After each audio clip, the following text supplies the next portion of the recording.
मोहन के राज में श्री राम उनके सलाहकार के तौर पे काम कर, कैसे आप लोगों की जुगलबंदी और जोड़ी मध्य प्रदेश में संस्कृति को आगे बढ़ा रही है? डॉक्टर मोहन यादव उज्जैन से आते हैं। संयोग से मैं भी उज्जैन से आता हूँ। महाकाल की नगरी है। अनादि समय से ही धर्म, कर्म, आध्यात्म, काल गणना सबकी भूमि रही। शायद ऐसा कोई पूर्वापुर संबंध होगा। संस्कृति की बात होती तो सलाहकार के तौर पे सबकी पहली पसंद आप ही होते हैं। 79 से मैं संस्कृत विभाग में ही सक्रिय हूँ। एक तरह से वही मेरा ओढ़ना, वही मेरा बिछाना। तो वैदिक गणित की आपने बात, कॉन्सेप्ट कहाँ से आया? डॉक्टर मोहन यादव तब वो मुख्यमंत्री नहीं थे, तो ये उनका सपना था कि करना। ये वर्ष 2024 में जब वेधशाला में ये पहली घड़ी स्थापित हो रही थी, जो वर्चुअल शुभारंभ है वो माननीय प्रधानमंत्री ने किया। 2028 में सिंहस्थ होना है, तो सिंहस्थ के लिए उज्जैन कितना तैयार है? घर में कोई मेहमान आने वाला है तो कितनी भी तैयारी कर लो, कुछ न कुछ छूट जाता है। अभी तो हम 40 करोड़ लोग, 50 करोड़ लोगों के आगमन के इंतजार में हैं। कृष्ण मेधावी छात्रवृत्ति योजना, आइडिया कहाँ से आया और क्या है ये पूरी योजना? हमारी कोशिश है, जो हमारा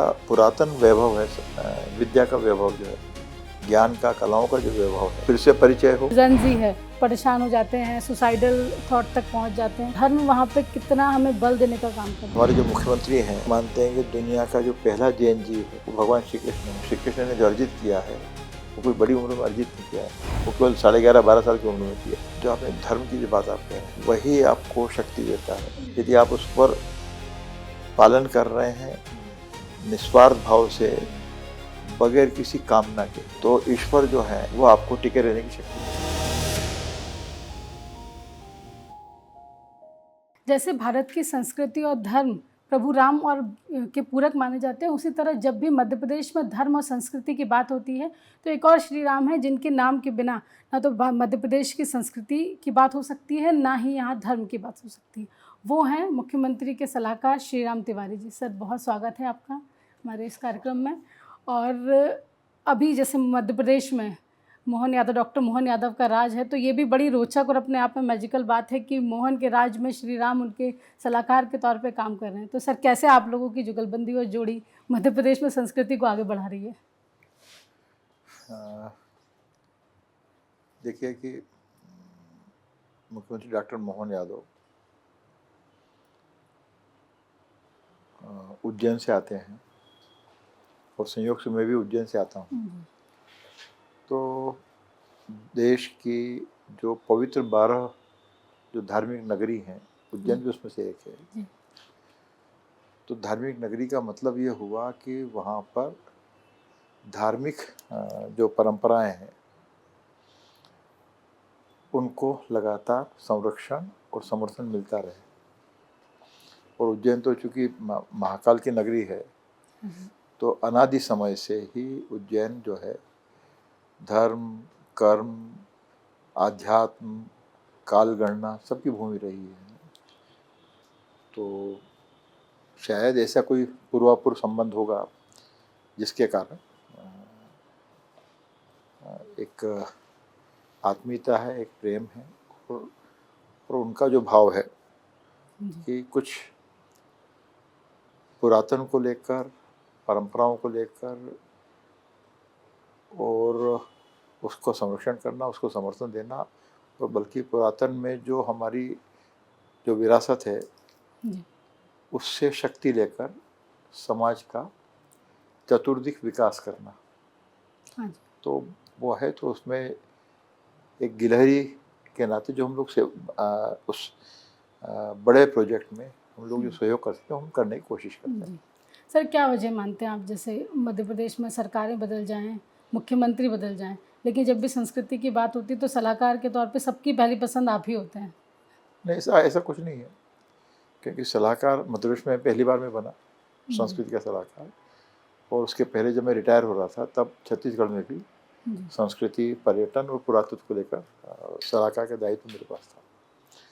और उसके पहले लगभग वर्ष मैंने लगा 79 से मैं संस्कृत विभाग में ही सक्रिय हूँ। और एक तरह से वही मेरा ओढ़ना, वही मेरा बिछाना है। तो ठीक है, तो नौकरी में रहते हुए मैं कुछ संस्कृति का काम करने की कोशिश की जितना कर सकते थे, और अभी भी करने की कोशिश कर रहे हैं। सर, जहाँ तक मेरी जानकारी है, जो मैंने आपके बारे में पढ़ा, गलत हो तो बताइएगा, आपका बैकग्राउंड तो साइंस और लॉस का रहा है, तो फिर संस्कृति में इतना रुझान या संस्कृति को लेकर इतनी ज़्यादा आपको चाहत कैसे?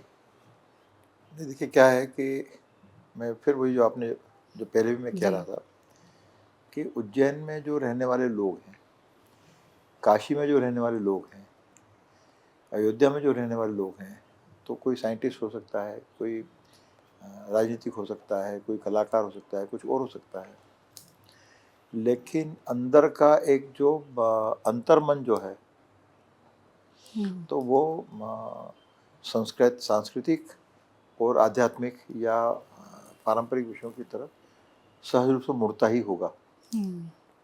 मैं अपने बारे में तो कम से कम ऐसे ही पाता हूँ, या मुख्यमंत्री के लिए भी ऐसे ही पाता हूँ, क्योंकि वो अकेले नहीं हैं। जैसे उनके परिवार में जो लोग हैं वो भी सब धार्मिक प्रवृत्ति के हैं या सांस्कृतिक अभिरुचि उनकी है, उनके संगी साथी हैं और भी लोग हैं, उन सबका भी जो है लगता है उसी तरह का मिजाज है।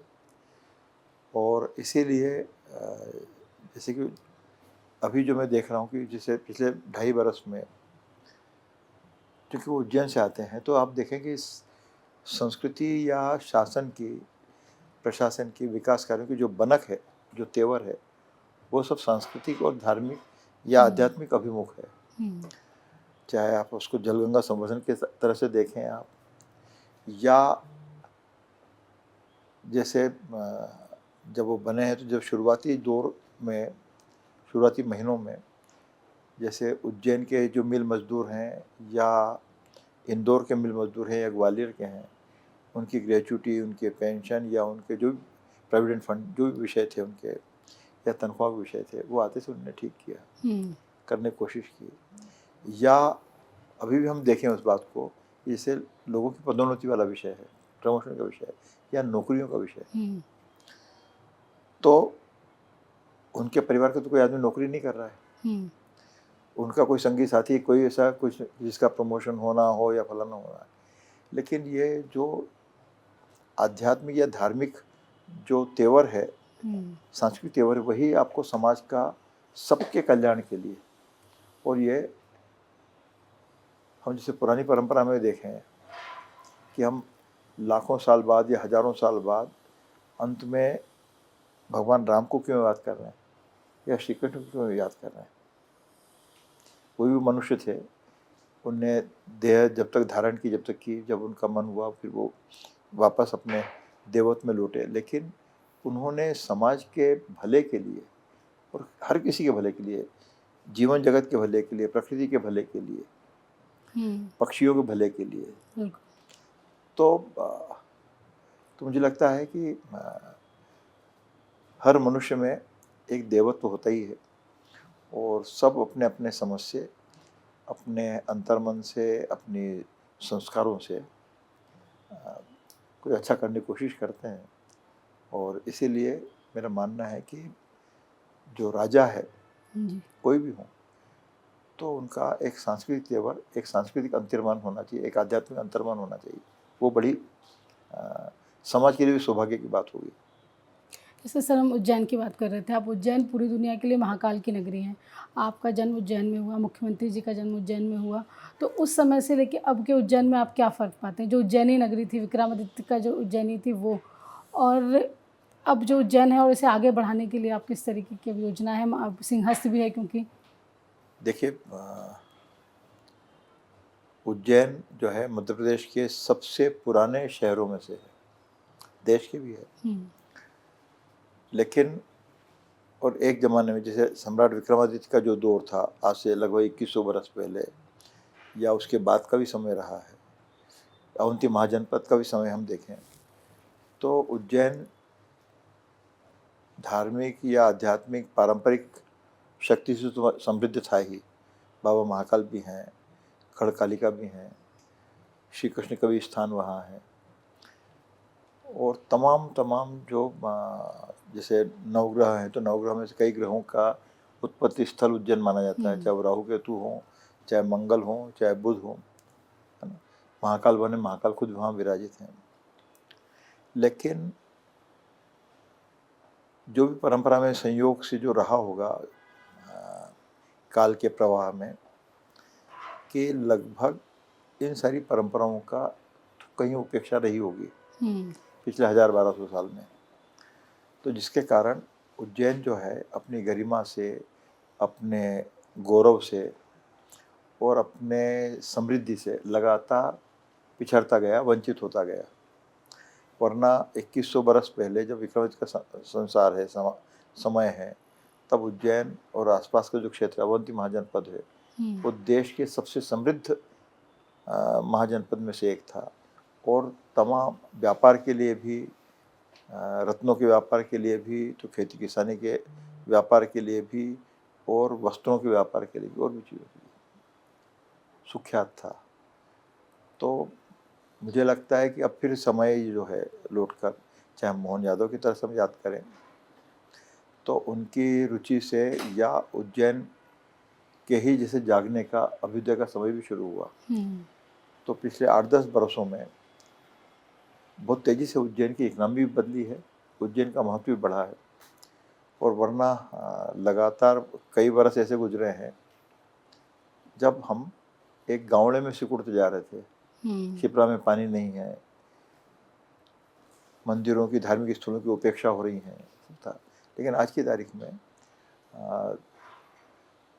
मैं मजाक में कहता हूँ कि जब हमने महाकाल की सुध लेना शुरू किया, जब हमने शिप्रा की सुध लेना शुरू किया, हमने और जो हमारे जो तीर्थ स्थान है उनकी सुध लेना शुरू किया, तो प्रभु की कृपा भी है, जिसके कारण आज मध्य प्रदेश में उज्जैन जो है उसकी विकास दर सबसे अग्रणी है। तो धार्मिक, मान धर्म, संस्कृति और इकोनॉमी, अर्थव्यवस्था, इसका जो ये संतुलन है या संगति है, ये भी उज्जैन एक तरह से उसका उदाहरण बन के खड़ा हो रहा है। अच्छी बात है, अच्छा लग रहा है। अब 2028 में अब सिंहस्थ होना है, तो सिंहस्थ के लिए उज्जैन कितना तैयार है? किस तरीके से आप लोग कामकाज आगे बढ़ रहा है? क्या आप लोगों की योजना रहेगी सिंहस्थ में? देखिए, पहली बात तो ये कि सिंहस्थ जो है देश और दुनिया का सबसे प्राचीन और सबसे भव्य और दिव्य उत्सव, अलौकिक उत्सव है। तो उसको उज्जैन वाले कर रहे हैं, प्रदेश वाले कर रहे हैं, देश कर रहे हैं, तो वो तो होना ही है। लेकिन चूंकि अब ये दिव्य और भव्य उत्सव है, तो उसके लिए जैसे हमारा होता है ना घर में, कि आप घर में कोई मेहमान आने वाला है तो कितनी भी तैयारी कर लो, कुछ न कुछ छूट जाता है। तो अभी तो हम 40 करोड़ लोग, 50 करोड़ लोगों के आगमन के इंतज़ार में हैं, और उनके लिए प्रदेश जो कर सकता है, मुख्यमंत्री जो कर सकते हैं, वो करने की निरंतर कोशिशें जारी हैं, निरंतर उस पर विचार विमर्श जारी है, और बहुत सारे काम हो रहे हैं।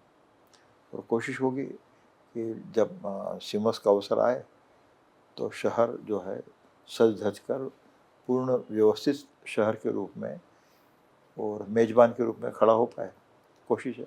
जी बिल्कुल। सर, मैं पढ़ रही थी कृष्ण मेधावी छात्रवृत्ति योजना आप लोगों ने शुरू की है। तो जैसे मैं भी भोपाल से रही हूँ, मेरा जो एजुकेशन है पूरा यहाँ से हुआ, कुछ इस तरीके का हमने अपने एजुकेशन टाइम पे कभी नहीं देखा। तो ये आइडिया कहाँ से आया और क्या है ये पूरी? मेधावी छात्र योजना। हाँ जी, उस योजना के बारे में थोड़ा बताइए, इसका आइडिया कैसे आया, क्यों इसकी ज़रूरत आपको लगे कि मध्य प्रदेश में है इसकी ज़रूरत? नहीं, देखिए, एक तो हर अच्छे काम की ज़रूरत हर शहर, हर राज्य और पूरे देश को है। माननीय मुख्यमंत्री डॉक्टर मोहन यादव जब से मुख्यमंत्री बने हैं, तो उनका लगभग आरंभिक या प्राथमिक जो सबसे पहले जो संकल्प हैं वो श्री कृष्ण पाथे को लेकर है। इसके साथ साथ जाहिर है कि राम वन पथ गमन हो या और दूसरे जो विषय हैं जिनका संबंध परंपरा से है, विरासत से है, वो तो है ही, पर श्री कृष्ण को लेकर भी, क्योंकि ये प्रसंग लगभग छूट रहा था। और दूसरी बात ये कि मध्य प्रदेश ऐसी धरती है जहाँ पर मैंने कुछ बात तो है मध्य प्रदेश में, जो महाकाल की नगरी हो या महाकाल का पूरा प्रदेश हो, जिस भी अर्थ में हम समझने की कोशिश करें, तो जो लोकोत्तर चरित्र हैं, चाहे वो श्री कृष्ण हो, चाहे राम जी हो, चाहे परशुराम हो, या और दत्तात्रेय हो, तो ये सब यहाँ आकर, मध्य प्रदेश आकर कुछ अद्वितीय हो जाते हैं। जैसे कि कान्हा जो है, मतलब ब्रजमंडल का जो कान्हा है, जब वो मध्य प्रदेश आते हैं, उज्जैन आते हैं, तो वो श्री कृष्ण हो जाते हैं। नामकरण भी उनका उज्जैन में ही हुआ श्री कृष्ण का। ठीक ऐसे राम जी जो हैं वो यहाँ आकर श्री राम हो जाते हैं, या कालड़ी केरल से चलकर शंकर जो हैं आदि गुरु शंकराचार्य हो जाते हैं। तो ये था कि इन लोकोत्तर चरित्रों से, हमारे गौरव चरित्र जो हैं उनसे हमें हमेशा सीखने की ज़रूरत है।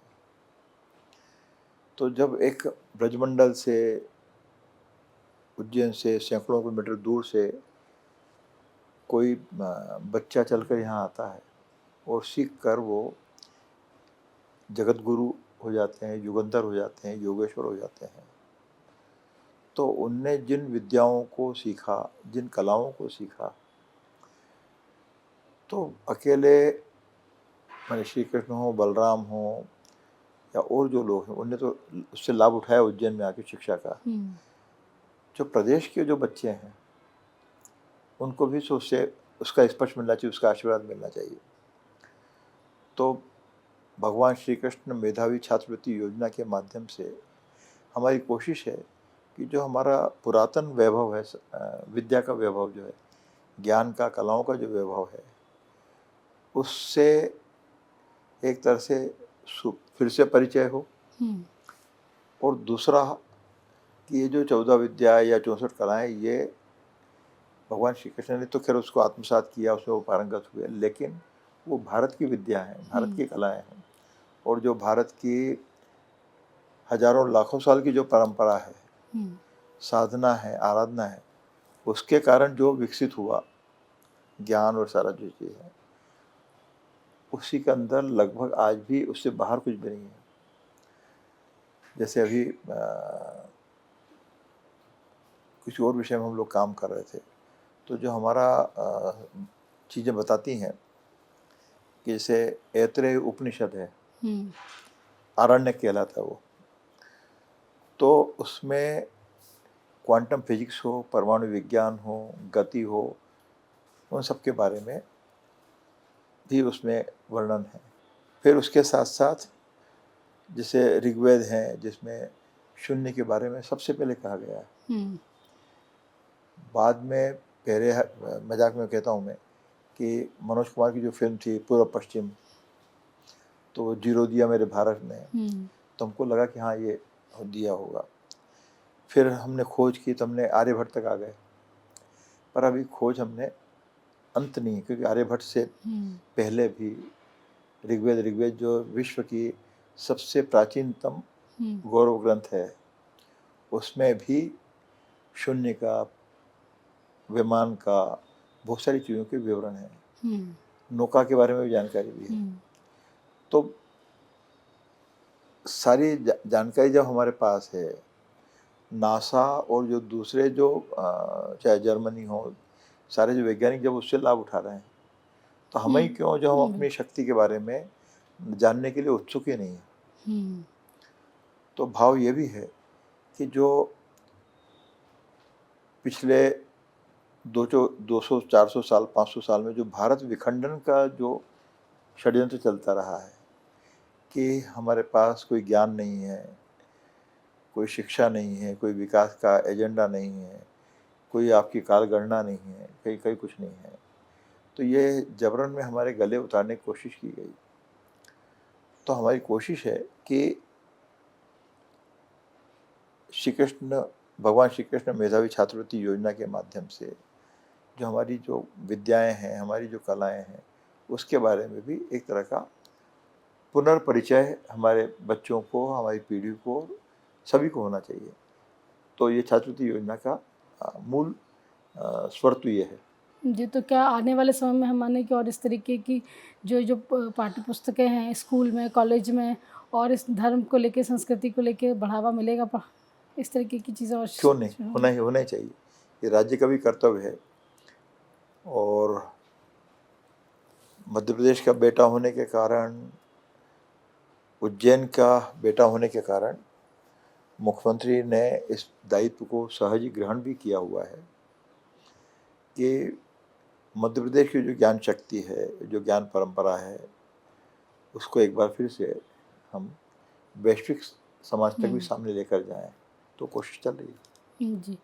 मध्य प्रदेश को आप इस अगर मैं पूरे भारत के परिप्रेक्ष्य में बात करूं, तो पूरे भारत की सांस्कृतिक राजधानी बनने में अभी कितना और वक्त है? आपको लगता है कि किस दिशा में अभी और काम करना पड़ेगा कि न सिर्फ मध्य प्रदेश में संस्कृति, बल्कि पूरे भारत में, क्योंकि मध्य प्रदेश अपने आप में बहुत रिच है कल्चर के मामले में, संस्कृति, धर्म के मामले में?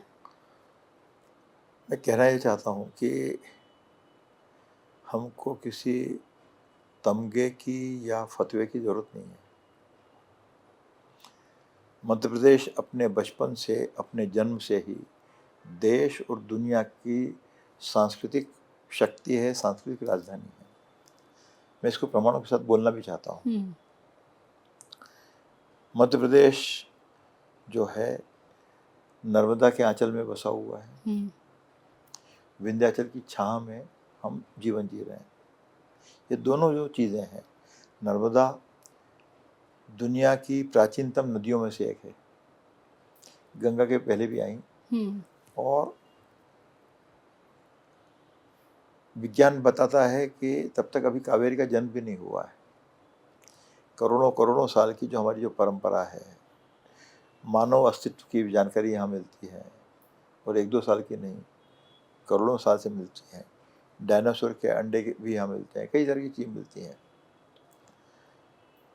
और यहीं पर हम जो बात कर रहे हैं कि यही भगवान श्री कृष्ण की क्रीड़ा स्थली भी रही है, शिक्षा स्थली भी रही है, और ठीक ऐसे भगवान राम हो, परशुराम हो, अगस्त्य हो, ऐसे तमाम जो चीज़ें हैं वो मध्य प्रदेश को उसका सांस्कृतिक गौरव एक केंद्रीय भूमिका के रूप में प्रदान करते हैं। ये भी कि जैसे सिंहस्थ की बात भी हम करें तो सिंहस्थ भी जो है केवल पिछले 7,000 वर्षों से कम जिसकी जानकारी हमको मिलती है, तो मध्य प्रदेश में वो एक उसकी परंपरा चली आ रही है। दुनिया में इससे ज़्यादा पुराना उत्सव कौन सा है? कोई भी नहीं है। तो मैं ये कहना चाहता हूँ कि भाई हम तो पहले से ही केंद्रीय भूमिका में हैं, राजधानी कह लीजिए, केंद्रीय प्रदेश कह लीजिए, जो भी कुछ कह लीजिए, पर इसका मतलब ये नहीं कि केवल मध्य प्रदेश है, देश में भी हमारी सारी संस्कृति का विकास हुआ है। लेकिन अब ये समय मध्य प्रदेश का है कि जब हम अपने पुरातन शक्ति से, धार्मिक शक्ति से, सांस्कृतिक शक्ति से समाज को एक बार, दुनिया को फिर से एक बार आकर्षित करें, या हम बताएं कि हमारे पास क्या है, तो हम कोशिश कर रहे हैं। जी, सर हम श्री कृष्ण की बात कर रहे हैं, श्री राम की बात कर रहे हैं, तो आपके मुताबिक श्री कृष्ण और प्रभु राम के मनोवैज्ञानिक फ़र्क क्या है दोनों में? आइडियोलॉजी की बात करूँ, दोनों एक दूसरे से अलग कैसे हैं? अगर अलग कोई भी नहीं है। देखिए, हम यूँ समझने की कोशिश करें कि ये तो भगवान नारायण के, विष्णु के 10 अवतार में से हैं, चाहे श्री कृष्ण हो, चाहे फिर राम जी हो, या परशुराम हो। तो ये सारे जो लोग हैं ये ईश्वर की वो हैं, और एक ही परंपरा से आते हैं। समय के हिसाब से, युग के हिसाब से जैसी ज़रूरत रही होगी, तो राम जी हैं, राम जी के पहले भी अवतार हुए हैं। परशुराम भी, परशुराम का एक बिल्कुल क्रोधी स्वरूप हमको मिलता है, और उनके ठीक बाद राम जी का अवतार है, तो वो बिल्कुल परशुराम से बिल्कुल भिन्न है। और जो राम जी का जो हमको जो मिलता है आभा मंडल, तो श्री कृष्ण बिल्कुल अलग हैं। तो या फिर उसके पहले भी जब चाहे वराह अवतार की बात करें हम, चाहे मत्स्य अवतार की बात करें, ऐसे और भी अवतार हैं, तो सबकी अपने देश काल परिस्थिति के हिसाब से ईश्वर ने वैसा अपने आप को ढालने की या प्रदर्शित करने की कोशिश की है। मैं इस तरह से देखता हूँ चीज़ों को। सर आप महाराजा विक्रमादित्य शोधपीठ के निदेशक भी हैं, तो उसमें किस तरह की कार्य योजना है आगे, उस दिशा में कैसा काम चल रहा है अभी? महाराजा विक्रमादित्य शोधपीठ में चूँकि पिछले जो 4-5 वर्षों में जो सांस्कृतिक अनुष्ठान जो शुरू हुआ मध्य प्रदेश में, तो शोधपीठ की एक केंद्रीय भूमिका रही है। पहली बात तो मैं कहना चाहता हूँ। तो विक्रमादित्य शोधपीठ का जो संकल्प रहा है, विक्रमादित्य, उनका युग और भारत विद्या और जिसको कहते हैं कि जागरण, पुनर्जागरण, सांस्कृतिक जागरण का वो मंच था। उसके साथ साथ फिर और भी जो ज़रूरत हुई, तो जैसे श्री कृष्ण पाथेय न्यास बना है, तो वो श्री कृष्ण से संबंधित कुछ काम कर रहे हैं। वीर भारत न्यास है, तो हम भारत की जो सुदीर्घ परंपरा है उसको लेकर काम कर रहे हैं। और जल्द ही समाज के सामने बैतूल में अभी शासन का निर्णय भी है, भारत सरकार का भी निर्णय है, तो वहाँ हम युग युगीन जनजातीय परंपरा को लेकर संग्रहालय लेकर आ रहे हैं। क्योंकि जनजातीय समाज जो हमारा है वो अधिकतर मतलब ये कि आंकड़ों में बात करूँ तो लगभग 80 से 90% जो जनजातीय समाज है वो नर्मदा के आंचल में ही विकसित पल्लवित होकर बड़ा हुआ है। फिर धीरे धीरे चीज़ें फैलती गई, विस्तारित होती गई। तो विक्रम शोधपीठ ने मतलब विक्रमोत्सव तो हम करते ही हैं, सम्राट विक्रमादित्य को लेकर महानाट्य भी होता है, लेकिन इसके साथ साथ विक्रमादित्य की जो नवरत्न की जो परंपरा है, तो चाहे वराहमिहिर हों, चाहे वररुचि हों, चाहे अमर सिंह हों, कालिदास हों, क्षपणक हों, तो इनका जो ज्ञान वैभव है, इस जो परंपरा है उसको लेकर भी हमारा लगातार काम चल रहा है। भर्तृहरि हैं, तो और अभी जल्द ही जो है शासन के निर्णय के कारण कुछ बहुत सारे परिवर्तन और सार्थक सकारात्मक परिवर्तन हम शोधपीठ को लेकर भी देखने जा रहे हैं। और ये मेरे लिए प्रसन्नता की बात है कि पिछले 2-3 वर्षों में जो हमारा विक्रमोत्सव है और जो महानाट्य है उसको देश और दुनिया में गौरव प्राप्त हुआ है, सराहना प्राप्त हुई है। तो अच्छा इसलिए लगता है कि चलिए जिस दिशा में आप काम कर रहे हैं तो कहीं कहीं कोई उसको प्रमाणित भी कर रहा है, सर्टिफिकेट भी दे रहा है। उन सबको धन्यवाद। हाँ जी, मैंने देखा था कि प्रधानमंत्री ने भी उनकी इस नाटक की तारीफ की थी, तो कैसा था वो पल? सिर्फ आपकी बात हुई थी या नहीं, मेरी कोई बात नहीं हुई। और लेकिन प्रधानमंत्री जी का आशीर्वाद जो है हमें लगातार मिलता रहा है।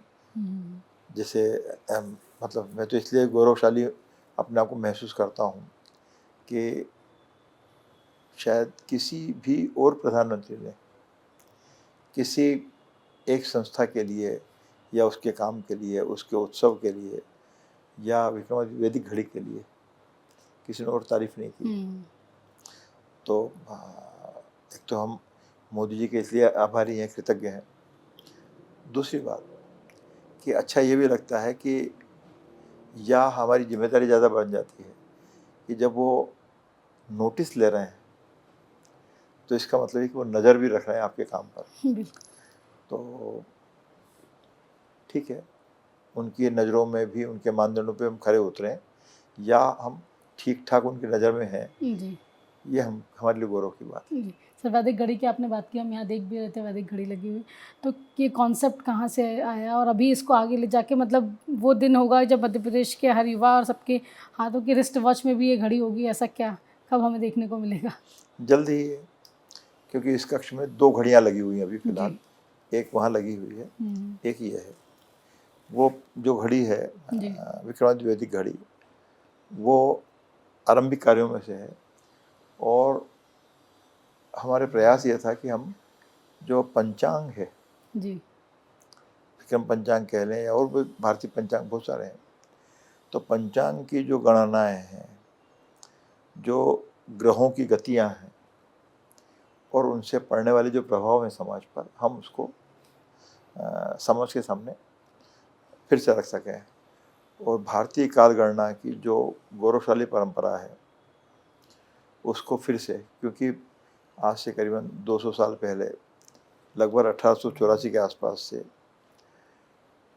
क्योंकि हम लगभग परतंत्र होना शुरू हो चुके थे, तो पश्चिम ने, अंग्रेज़ों ने बलपूर्वक भारतीय कालगणना की जो परंपरा है उसको भुला देने के लिए या उसको विस्थापित कर देने के लिए उन्होंने पूरे प्रयास किए और हमने मान भी लिया। तो डॉक्टर मोहन यादव का संकल्प, डॉक्टर मोहन यादव मैंने इसलिए कह रहा हूँ मैं कि तब वो मुख्यमंत्री नहीं थे, वो प्रदेश के शिक्षा मंत्री, उच्च शिक्षा मंत्री हैं। मैं संस्कृत विभाग में था, मतलब ये शोधपीठ का काम कर रहा था मैं। तो ये उनका सपना था कि ये करना है, तो उन्होंने जिस भी तरह से उन्होंने प्रयास किए होंगे, माननीय मुख्यमंत्री जी से, तत्कालीन मुख्यमंत्री से बात की होगी, किसी और स्तर पर बात की होगी, और जो हम लोग काम कर रहे थे उसको समर्थन दिलवाया। और जो सबसे पहले भी जब उज्जैन में जब ये वेधशाला में जो घड़ी स्थापित करने गए, तो उन्होंने अपने विधायक निधि से करीबन 1.25 करोड़ रुपए के आसपास उसको दिलवाया। तो उस उनकी प्रेरणा से उस वक्त हम लोगों ने उसको पहल की। तो ये जो विक्रमादित्य वैदिक घड़ी जो है, पहले वेधशाला में स्थापित हुई, फिर मुख्यमंत्री निवास पर भी है।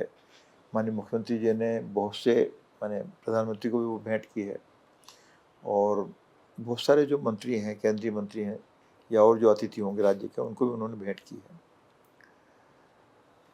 बल्कि हमारे लिए आनंद का विषय यह भी है कि वर्ष 2024 में जब वेधशाला में ये पहली घड़ी स्थापित हो रही थी, तब भी उसका जो वर्चुअल शुभारंभ है वो माननीय प्रधानमंत्री ने किया। तो हम उनकी नज़र में तब से ही हैं। और फिर बाबा विश्वनाथ के प्रांगण में भी घड़ी स्थापित हुई। अब हम और भी जो ज्योतिर्लिंग हैं, इवन महाकाल, और सब जगह हम लोग को करने जा रहे हैं। लेकिन इस बीच में हमने समय इसलिए लिया कि अभी तक जो वैदिक घड़ी है उसमें सूर्य और चंद्र की गतियों को ही मुख्य रूप से हमने ध्यान दिया था। सामान्यतः हम वही करते हैं। ये जो वैदिक घड़ी जो अभी काम जिस पे चल रहा है लगभग हो गया है, और तो ये जो है इसमें न केवल सूर्य और चंद्र की गतियों के बारे में बात है, बल्कि शनि हैं, बुध हैं, गुरु हैं, या और जो नवग्रह हैं उनका गोचर क्या है, उनकी क्या गति है, क्या प्रभाव पड़ने वाले हैं। व्यक्तिगत जनपत्रिका कोई मैं बात नहीं कर रहा, लेकिन ग्रहों के अपने जो प्रभाव हैं या समय की गणना में किस तरह से वो एक तरह से कारक तत्व, कारक भूमिका निभाते हैं, उस सब को लेकर हमने काम किया है। तो ये जैसे वेधशाला में जब हमने स्थापित की घड़ी, तो वो एक प्राथमिक काम था। उसके बाद फिर मुख्यमंत्री निवास पर किया ये जो टेबल टॉप जो घड़ी हमने बनाई, तो ये उसका और विषय विस्तार था। अब ये इसका विषय विस्तार हुआ, और हम जल्द ही इसको समाज के सामने लेके आने वाले। जी सर, आखिर में एक निजी सवाल मैं करूँगी। आप पूरा जीवन आपका अलग अलग विभागों में और काम करने में गया, कई कीर्तिमान आपने स्थापित किए होंगे, लेकिन कई बार ऐसा होता है कि जैसा हम चाहते हैं वैसी चीज़ें नहीं होती हैं। कई बार चीज़ें थोड़ा हमारे सोच से विपरीत भी हो जाती हैं। क्योंकि आप धर्म और संस्कृति से जुड़े हुए हैं, तो धर्म वहाँ पे कितना हमें बल देने का काम करता है। ये सवाल इसलिए भी कर रही हूँ क्योंकि जो युवा हैं हमारे, बड़ी जल्दी उनका मनोबल टूट जाता है, बड़ी जल्दी जो जेन-ज़ी है परेशान हो जाते हैं, सुसाइडल थॉट तक पहुंच जाते हैं। तो धर्म और संस्कृति से जुड़ना इसलिए भी बहुत ज़रूरी है क्योंकि धर्म कहीं ना कहीं हमें आत्मबल देता है लड़ने के लिए। तो आप उसे किस तरीके से देखते हैं? देखो, आपकी जो बात है उसको दो हिस्से हैं जो मैं समझ पाऊँ। एक तो आपने जैन जी का जिक्र किया, तो हमारे जो मुख्यमंत्री हैं वो ये मानते हैं कि दुनिया का जो पहला जैन जी है वो भगवान श्री कृष्ण है। जी, क्योंकि उसका उज्जैन से बड़ा संबंध है कि वे ब्रजमंडल से आ रहे हैं। उनके अपने बहुत सारे जो कहते हैं गौरवमयी कार्य हैं समाज के विकास के लिए, कृषि के विकास के लिए, नदी के यमुना के संरक्षण के लिए, कंस के लिए, जो भी बहुत सारी चीज़ें हैं। पर वो अभी बगैर संस्कारित हुए, बगैर पढ़े लिखे, मतलब भगवान है तो अपनी जगह पर, अंत में वो मनुष्य शरीर में है। तो उन्होंने जो बचपन में किया वो एक तरह से चमत्कार की तरह मान सकते हैं, मानते भी हैं। लेकिन जब वो उज्जैन आते हैं तो ककहरा से लेकर आज की भाषा में कहें तो वो डीलिट भी हैं, पीएचडी भी है, पता नहीं क्या क्या है। और क्या ही सुंदर बात है आप कि वो आते हैं तो महर्षि सांदीपनि जो उनके गुरु हैं, गुरु खुद उनको, अपने शिष्य को जगत गुरु की उपाधि से नवाजते हैं। तो ऐसे जो संस्कारित या ज्ञानी या कौशल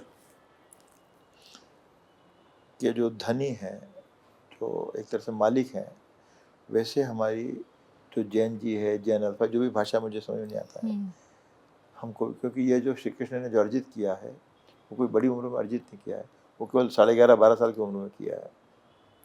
तो 12 साल में वो जगत गुरु हो गए हैं। तो हमारे जो बच्चे हैं वो भी जगत गुरु बने, कोई प्रोफेसर कलाम बने, तो कोई टाटा बने, कोई भाभा बने, कोई शेठना बने, कोई साराभाई बने, और भी लोग हैं, अनिल काकोड़कर बने, जगदीश चंद्र बसु बने और रविन्द्रनाथ टैगोर बने। तो एक तो उसके पीछे भाव ही है, तो ये एक तरफ से कामना भी है। दूसरी बात कि कोई भी मनुष्य हो, जीवन में संघर्ष, आपदाएं, निराशाएं सबके साथ आती ही हैं, और वो परिवार में भी हो सकता है, बच्चों के साथ भी हो सकता है, आप परीक्षा में सफल हो सकते हैं, असफल हो सकते हैं।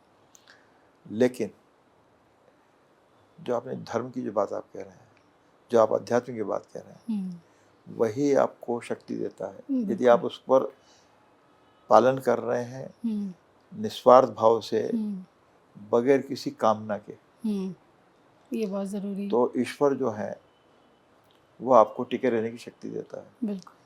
और शायद आपकी राह आसान भी करता है। तो मैं अपने जीवन को जब देखता हूँ पलट कर, मैं बहुत साधारण परिवार से आता हूँ, लेकिन जब अपने और ऐसा नहीं कि मैंने कोई तीर चला लिया, कोई महान कुछ हो गया हूँ मैं, लेकिन अपने जीवन को जब देखता हूँ मैं, तो मुझे लगता है कि तमाम धक्के खाने के बावजूद, तमाम असफलताओं के बावजूद, तमाम साजिशों के बावजूद जिंदा हैं और कुछ समाज में सार्थक जोड़ पा रहे हैं, तो वो ईश्वर की कृपा है। और उस कृपा को बनाए रखने के लिए हर आदमी को, सबके पास, सबके ऊपर ईश्वर की कृपा है, उसको पहचान ले और उसकी दिशा में कुछ करें, इतना ही है। जी सर, बहुत धन्यवाद आपका हमें समय देने के लिए। नमस्कार। आगे भी हम आपसे और विषयों पर चर्चा जरूर करेंगे। जरूर।